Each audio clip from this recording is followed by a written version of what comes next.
চিনি বানানোর জন্য প্রথমে আমি নিয়েছি 250 গ্রাম খুরমা। খুরমাগুলো ভালো করে ধুয়ে রোদে 2-3 দিন শুকিয়ে নিতে হবে। এভাবে খেজুরগুলো কেটে ভিতরের বিচিগুলা বের করে নিব। খেজুরে রয়েছে ভিটামিন, খনিজ, পটাশিয়াম, ম্যাগনেসিয়াম, ফাইবার, যা শিশুদের শারীরিক ও মানসিক বিকাশে সাহায্য করে। 8 মাস বয়সের পর থেকেই শিশুদের খাবারে একটু একটু করে খেজুরের চিনি দিতে পারেন।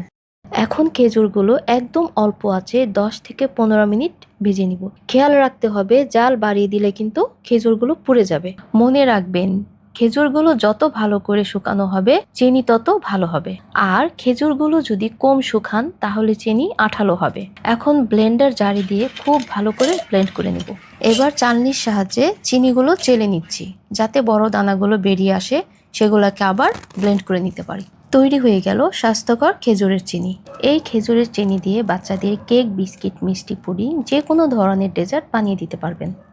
এখন একটি এয়ারটাইট কন্টেনারে ভরে ফ্রিজের নর্মাল টেম্পারেচারে সারা বছর সংরক্ষণ করে রাখতে পারবেন।